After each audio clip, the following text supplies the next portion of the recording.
Dear GST peers, while you are running your business with an intention to build up more business value, more growth, more profit, I think this is good that your objective here is to create more business value, more growth, and more profit.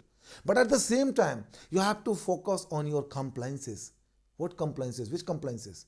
The compliances towards goods and service tax. Goods and service tax जो आपके business का read है, आप अपने transaction को देखिए। Goods and service tax के compliances आपको फुलफिल करनी ही पड़ेगी। अगर आप गुड्स एंड सर्विस टैक्स के कंप्लाइंसेस फुलफिल नहीं करते हैं, no matter who you are, no matter what size of business you have, आपका बिजनेस ग्रो नहीं करेगा, आपका बिजनेस बड़े स्तर पे नहीं पहुंचेगा, बड़े स्तर पर नहीं पहुंचेगा। तो आपके गुड्स एंड सर्विस टैक्स के कंप्लाइंसेस इंपॉर्टेंट है। now while I say about the goods and service tax, one of the important compliance is towards goods and service tax GSTN 9 GSTN 9C 31 दिसंबर 2023 यानी आज आपका लास्ट डेट है। अगर आपने अभी तक फाइल नहीं किया हुआ है, अभी फाइल करें, अभी फाइल करें। इसमें एक्सटेंशन नहीं है, रिवीजन नहीं है। तो GSTN 9 9C आपको फाइल करनी है। नाउ GSTN 9 9C अगर आप फाइल नहीं करते हैं तो क्या होगा, तो आपके ऊपर पैनल प्रोविजन अप्लीकेबल होंगे। And my dear friend, ladies and gentleman, जब आप डिपार्टमेंट की बात करते हैं, ऑडिट अथॉरिटी की बात करते हैं, जीएसटी अथॉरिटी की बात करते हैं, जब ये आपके ऑडिट करते हैं, आपके बुक्स ऑफ अकाउंट, आपकी कंपनीज की, आपकी ट्रांजेक्शंस की ऑडिट करते हैं ना, they demand the first document that is the GSTN 9 9C। And why they demand GSTN 9 9C?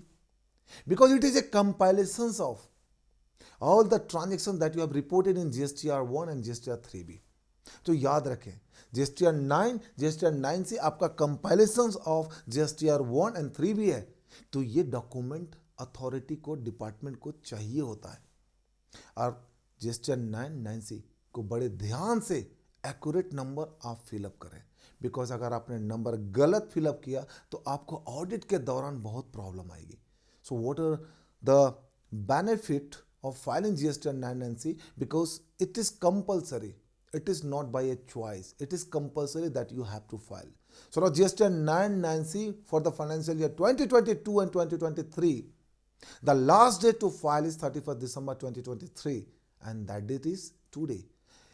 आज आपको फाइल करने, अभी फाइल करके क्लोज कीजिए अगर आपने नहीं फाइल किया हुआ। अगर आपने फाइल किया हुआ वेरी गुड, नहीं फाइल किया हुआ, और फाइल कौन नहीं करता है, जो एसएमई सेक्टर के लोग होते हैं, जो स्मॉल मीडियम सेक्टर के लोग होते हैं, वो फाइल नहीं करते हैं। तो अगर आपने नहीं फाइल किया हुआ है, आप फाइल करें। अगर आपको फाइलिंग में प्रॉब्लम आ रही है, आप कनेक्ट करें, आप क्वेश्चंस पूछें, सॉल्यूशंस अवेलेबल है, सॉल्यूशंस अवेलेबल है। What is important here is that आप क्वेश्चंस पूछें, कहाँ प्रॉब्लम है, क्यों नहीं फाइल कर पा रहे हैं। एंड आपको फाइल करने से आपको खुशी मिलेगी, बिकॉज आपके बिजनेस की कंप्लाइंसेस फुलफिल हो रही है। And my dear ladies and gentleman, इसकी जो बेनिफिट है ना, ये लॉन्ग टर्म का बेनिफिट है। आपको कंपाउंडिंग बेनिफिट ऑफ जो जीएसटी का होता है ना, कंपाउंडिंग बेनिफिट आपको मिलेगा जीएसटी का।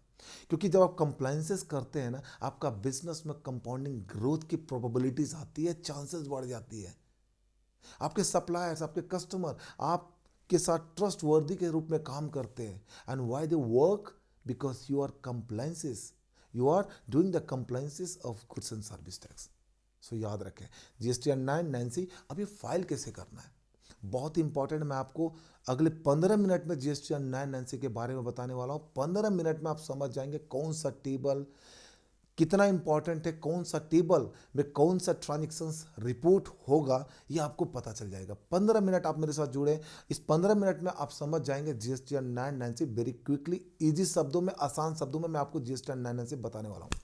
सुनो, GSTN 9 9C किसके ऊपर एप्लीकेबल है? GSTN 9, द पर्सन्स और the tax payer whose aggregate annual turnover in the previous financial year is more than 2 crore, right? GSTN 9 is applicable on those tax payer. तो अगर आपका turnover, aggregate annual turnover previous financial year में 2 करोड़ से ज्यादा है, तो आपके ऊपर GSTN 9 एप्लीकेबल है। Similarly, if your aggregate annual turnover is more than 5 crore in the previous financial year, then GSTN 9 is applicable. यानी 2 करोड़ से ऊपर हुआ, GSTN 9 एप्लीकेबल है। 5 करोड़ से ऊपर हो गया, GSTN 9C एप्लीकेबल है। 2 करोड़ से 5 करोड़ के बीच में सिर्फ GSTN 9 एप्लीकेबल है। 5 करोड़ से ऊपर हो गया, GSTN 9 9C दोनों एप्लीकेबल है। I think this is very clear. तो अब यहाँ पे जब आप टर्नओवर की बात करते हैं, टर्नओवर कौन सा turnover? So let you please assume कि आपके पास 10 ब्रांचेस है, हर ब्रांचेस की टर्नओवर 1.5 करोड़ है, हर ब्रांचेस की टर्नओवर 1.5 करोड़ है, बट किसी ब्रांचेस का टर्नओवर 2 करोड़ से ऊपर नहीं है।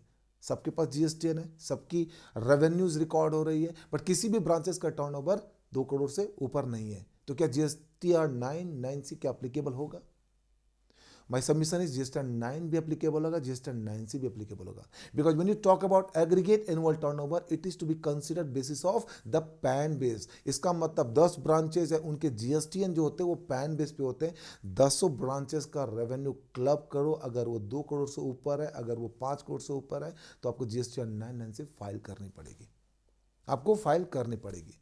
ना aggregate annual turnover, when you talk about aggregate annual turnover, इसके अंदर आपका B2C, B2B, export with payment of tax, without payment of tax, supply to SEZ with payment of tax, without payment of tax, exempted supply, nil rated supply, non GST supply, सब कुछ applicable है। सब चारे transactions को include कीजिए, aggregate annual turnover को देखिए। अगर ये 2 करोड़ से ऊपर है, GSTN 9 एप्लीकेबल है, अगर ये 5 करोड़ से ऊपर है, GSTN 9 से एप्लीकेबल है। ना अब आपको पता चल गया GSTN 9 भी एप्लीकेबल है, GSTN 9 भी एप्लीकेबल है। ना आप GSTN 9 को समझिए। GSTN 9 annual return for the financial year 2022 and 2023 which are going to be filed on or before 31st December 2023। ना 31 दिसंबर 2023 से पहले आपको फाइल करनी है। तो GSTN 9 के अंदर आपको 19 टेबल्स 6 पार्ट्स में फिलअप करने हैं। 6 पार्ट 19 टेबल। अभी 19 टेबल कैसे? इस टेबल को आप याद मत रखिए, आपको मैं जो बता रहा हूं उस पॉइंट को आप याद रखिए, आपको टेबल ऑटोमेटिकली याद हो जाएगी। ट्रांजेक्शंस भी मोटा मोटी आपको समझ में आ जाएगा, which transaction is going to be report in which tables, that is more important। So the table number 1 2 3, that is the basic information, basic fundamental informations like your GSTN number, your legal name, your trade name, ये सारी informations आएंगी। table number 4 is important। Now table number 4, table number 5 and table number 9, you please read this 3 table simultaneously, table number 4 5 and 9। Now what is this table? Table number 4 is talking about the outward supply, advance receive और inward supply liable to be tax on reverse charge.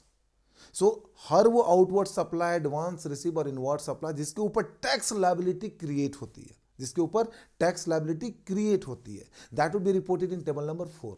Now please understand, table number 4, B2C unregistered liable to pay tax, that would be covered। B2B under tax regime would be reported under table number 4, and then export with payment of tax, supply to SEZ with payment of tax, advance receive but invoice not at raise. आपने advance receive किया है 31 दिसंबर 2023 तक, वो advance books में खड़ा है, लेकिन आपने इनवॉइस उसका रेज नहीं करा है, ये भी इसके अंदर रिपोर्ट होगा। Inward supply liable to be RCM, ये भी आपका रिपोर्ट होगा। था हर वो ट्रांजेक्शन जिसके ऊपर आपकी टैक्स लायबिलिटी क्रिएट होती है, that would be reported under GSTR 9 table number 4। Is this clear? I think this is clear। Table number 4 with that the table number 5, हर वो ट्रांजेक्शन जिसके ऊपर टैक्स लायबिलिटी क्रिएट नहीं होती है, like export without payment of tax, supply to SEZ without payment of tax, nil rated supply, exempted supply, non GST supply, ये सारे table number 5 में आपके रिपोर्ट होंगे। तो table number 4, all those transactions that are liable for the GST liability, where GST liability is creating, and the table number 5, all those transactions which are not for the GST liability, जहाँ पे GST की liability create नहीं होती है। and the table number 4 plus 5, with that table number 9 read। Now table number 9 what says? Table number 9, all those tax payable amount of the during the year, during the financial year, जो भी आपकी liability create हुई, इस liability को आपको report करना पड़ेगा table number 9 में। And while you see the table number 459, ये 459 is exploring about the transactions which you have reported in a period April 2022 to March 2023। यानी हर वो ट्रांजेक्शन जो आपने रिपोर्ट किया हुआ है अप्रैल 22 से मार्च 23 के बीच में, इन ट्रांजेक्शंस की रिपोर्टिंग आपके table number 4, table number 5 and table number 9 में होगी। Transactions creating the tax liability, come under table number 4. Transactions not creating the tax liability would be reported under table number 5. Transactions that is the tax payable amount with the taxable value, that would be reported in table number 9. Now understand table number 10, 11 and 14. What is table number 10, 11 and 14? बहुत important है. The transactions which you have reported in a period April 2022 to March 2023 would be reported under table number 4, 5 and 9. But the law giving you the rights, right, कि आप 22-23 की transactions आप 23-24 में भी report करते हैं because of the any reasons.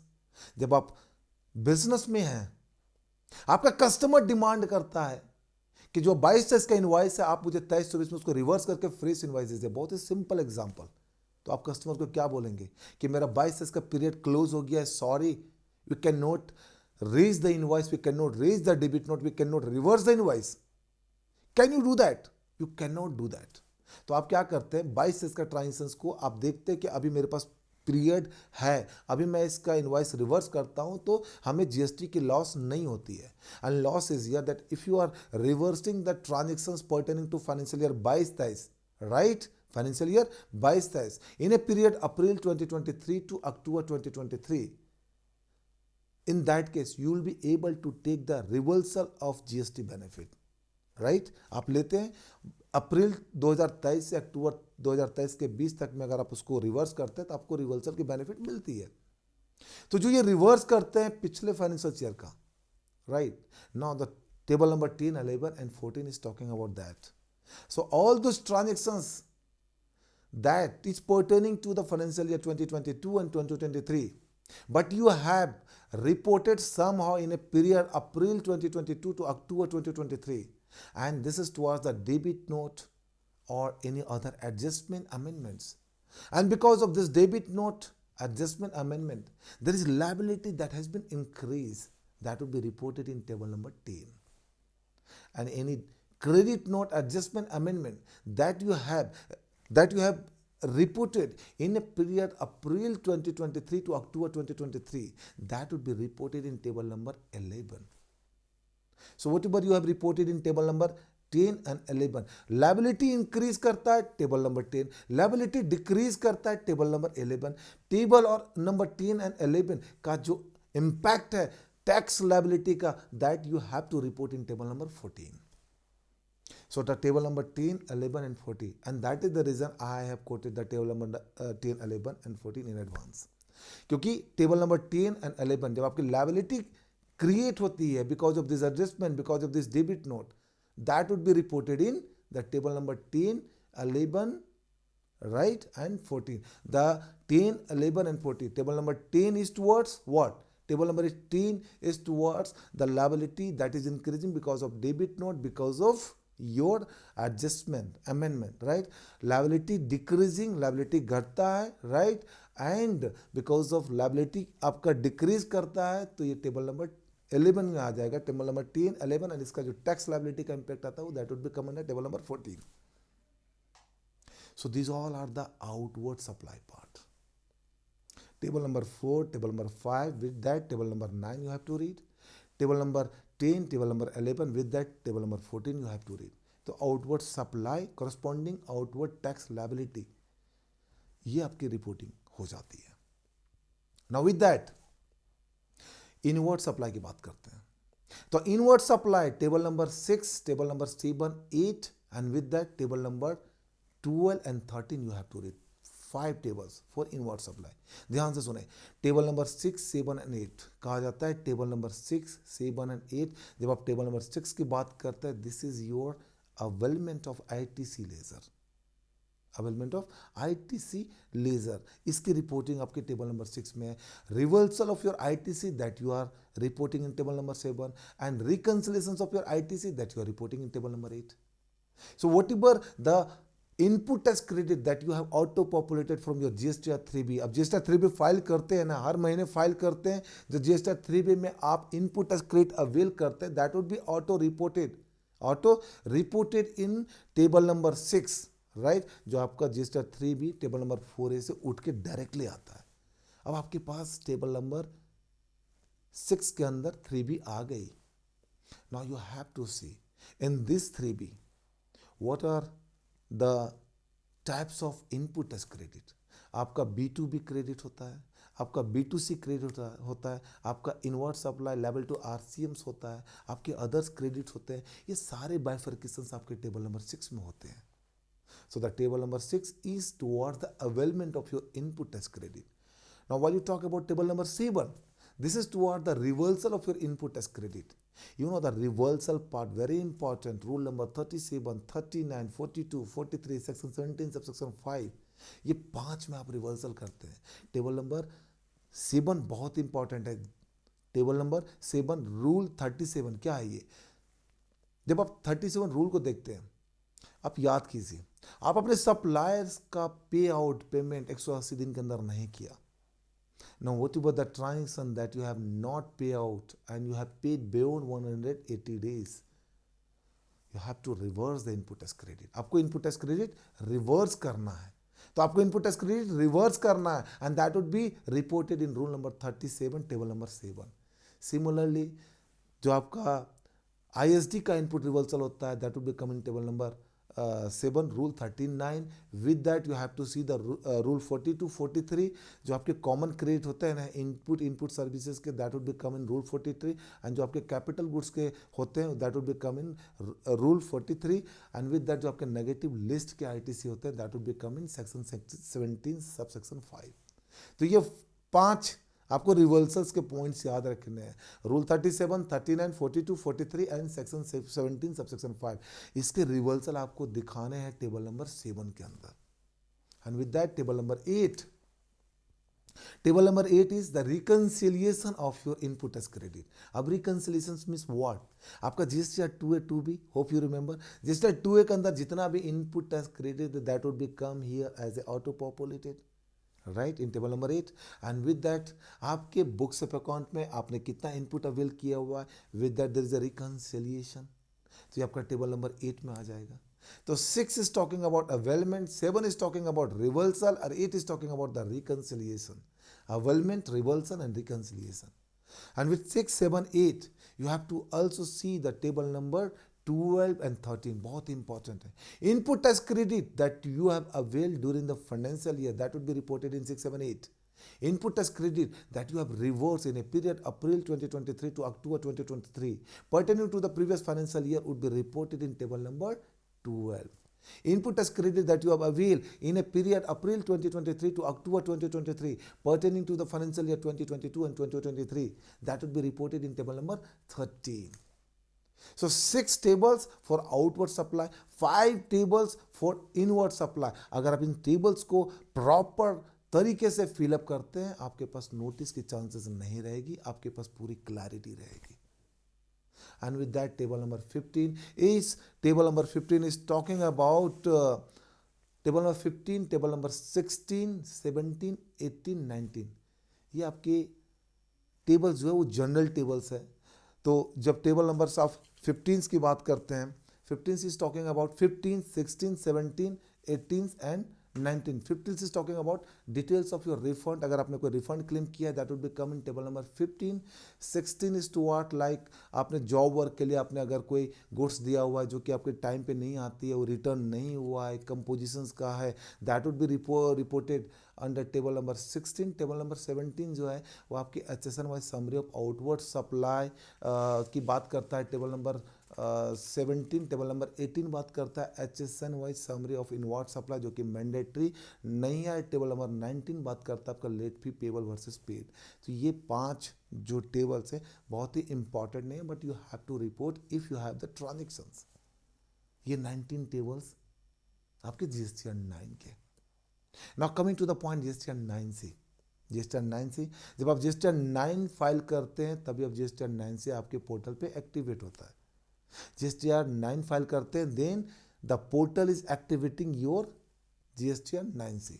अब आपके GSTR 9C फाइल करना है. तो GSTR 9C is applicable for all those tax payer whose aggregate annual turnover in a previous financial year is more than 5 crore, right. अब आपकी turnover exceed है तो GSTR 9C के अंदर आपको टोटल 16 टेबल्स 5 पार्ट्स में फिलअप करने होते हैं, यानी 5 पार्ट्स में 16 टेबल्स आपको फिलअप करने हैं, बहुत ही इंपॉर्टेंट है। और इसमें कुछ टेबल्स आपको याद रखने हैं, कुछ टेबल्स आपको इग्नोर करने, मीन सिंपल है, उसको आपको उतना वैल्यूज नहीं देना। If there is information you have to simply fill up, if there is no information you have to ignore. Now table number 1, 2, 3, A, B and 4, the basic informations about your trade name, legal name, your GSTN number, and are you liable for audit. That information, basic information you have to fill up. And with that, the table number 5. So table number 5, table number 6, table number 7, table number 8, table number 19 ये बहुत important है, because GSTN 9C is talking about the reconciliation and reconciliation। सिर्फ ये reconciliations की बात करते हैं आपके ऑडिटेड फाइनेंशियल्स वर्सेस GSTN 9 के, नथिंग मोर। आपने जो GSTN 9 में रिपोर्ट किया हुआ है और जो आपके ऑडिटेड फाइनेंशियल स्टेटमेंट में रिपोर्ट किया हुआ है, सिर्फ इनके रिकन्सिलिएशंस की बात करती है, इसके अलावा GSTN 9 से कुछ बात नहीं करती है। तो GSTN 9 से table number 5, the reconciliations of your turnover that you have reported in your audited financial statement versus the turnover that you have reported in your GSTN 9।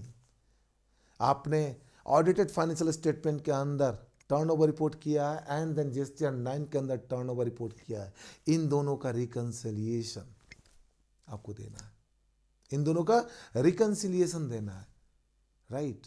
और अगर आपने रिकन्सिलिएशन नहीं कर पाए, if there is any difference, then you have to report that differences in table number 6, that you have to report the differences in table number 6।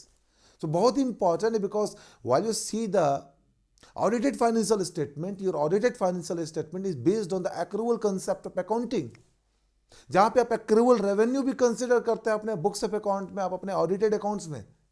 But when you talk about the GSTN 9, there is no any accrual concept of accounting where you are paying the tax. You are paying the tax on all those taxable supply which you have completed, where services you have done, where you have raised the actual invoices to your supply customers. Understand? Where you have raised the actual invoices to your customer. तो differences तो होंगे ना। Some differences would become through the reimbursement of revenue। आप उसको revenue से out करते हो जबकि आप GST पे करते हो। Some differences would come from unbilled revenue of opening differences and closing differences। जो आपने एक्रूअल कॉन्सेप्ट पे पिछले साल आपने जो दिखाया होगा क्लोजिंग रेवेन्यू, वो इस साल का ओपनिंग रेवेन्यू बना होगा, उसके भी डिफरेंसेस होंगे।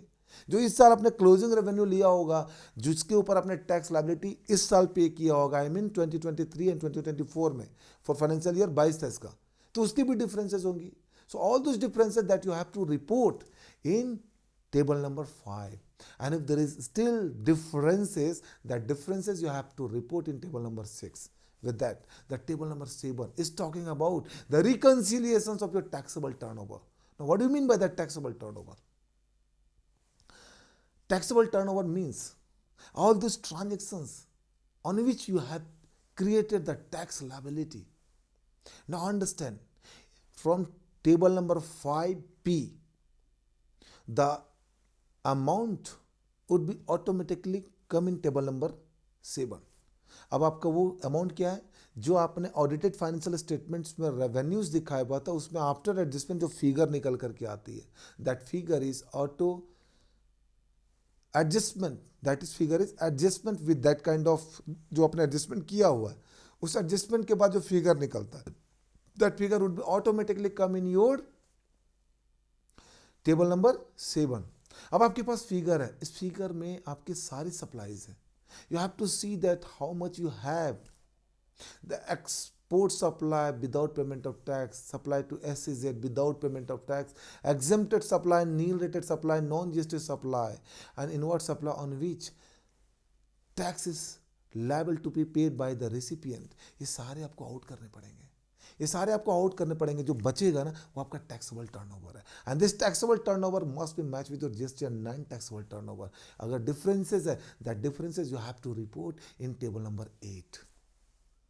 तो are you getting my point? आप समझ रहे हैं? Table number 5 reconciliations of your total turnover, table number 6 differences है, उसको आपको रिपोर्ट करना पड़ेगा रीजंस के साथ, table number 7 reconciliations of your taxable turnover, table number 8 reconciliation अगर आपका जो टैक्सेबल टर्नओवर है GSTN 9 के अंदर और जो फाइनल अमाउंट आता है आफ्टर एडजस्टमेंट, अगर इसमें डिफरेंसेस है, that differences you have to report in table number 8 and with that table number 9.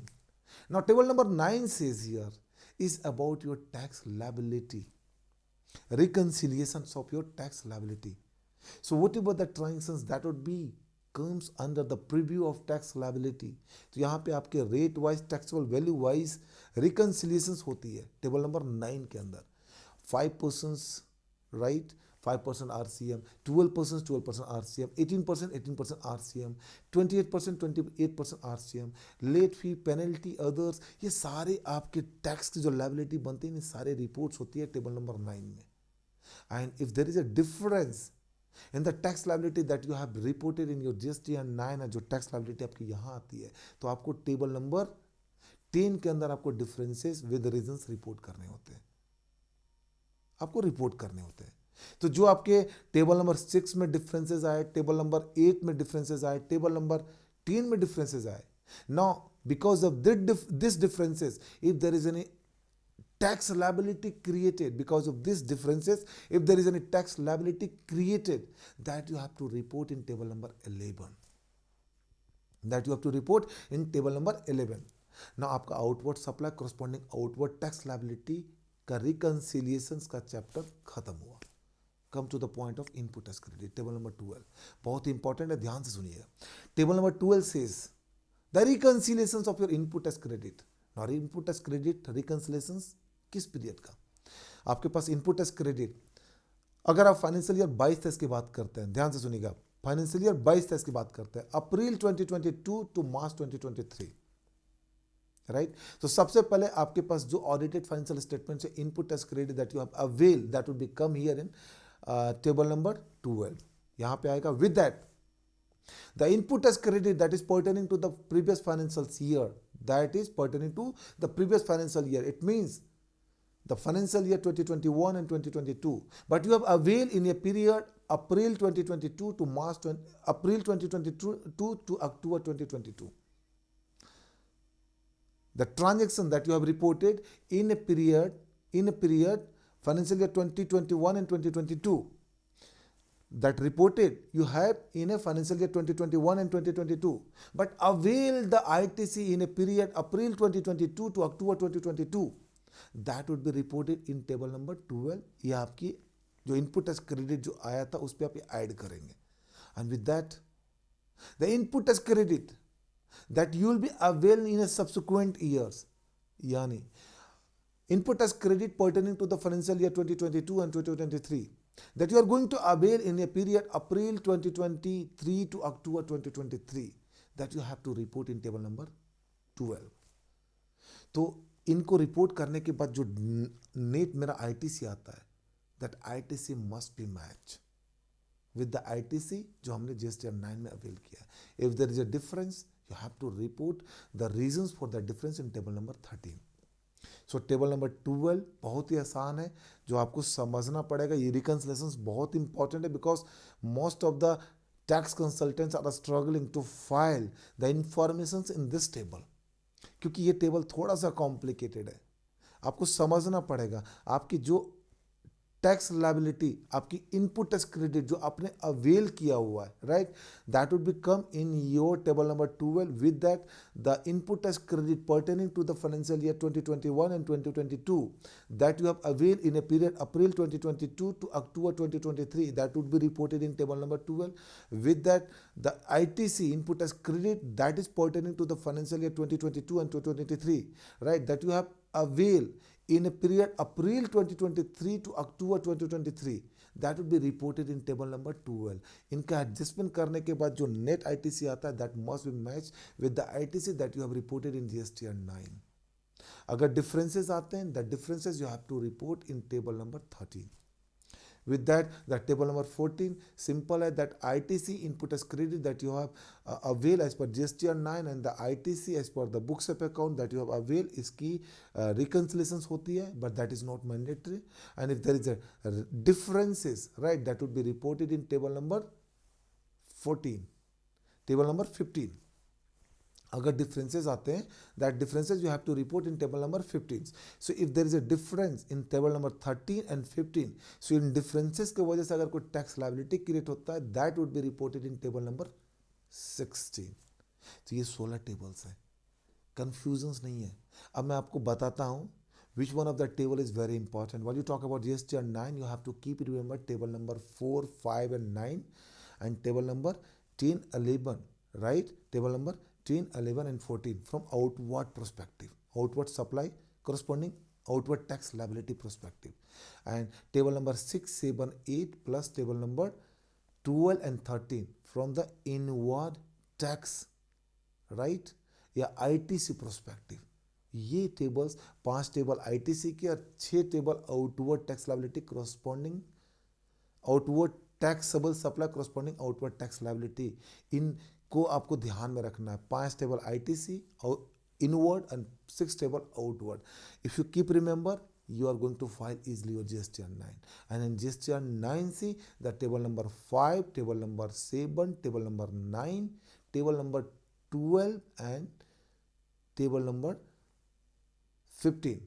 So 15 is not relevant. 4 table is relevant for GSTR 9C. Table number 5, table number 7, table number 9 and table number 12. ये 4 table बहुत ही important है. 3 table बात करता है outward supply corresponding outward tax liability के रिकंसिलिएशंस का, and 1 table बात करता है आपका इनवर्ड टैक्स रिकंसिलिएशंस का. अगर आप ये कर पाते हैं तो आपका GST 9 successfully without any query, without any more observations file हो जाता है. My dear friend, ladies and gentleman, being an entrepreneur and the business owner, please focus on your tax compliance. Because at the end of the day, you started to focusing on your business, growing your business, finding more opportunity, having the tremendous growth. That is your objective, right? आपका objective यही है ना कि आपका business grow करे, दिन दोनों रात चौगुना ग्रो करे. So you are creating and willing to scale your business more very fast, but at the same time, you have to also focus on the compliances. Compliances towards goods and service tax. Because goods and service tax is not a tax. It is an opportunity in your business to be able to scale more values and more values.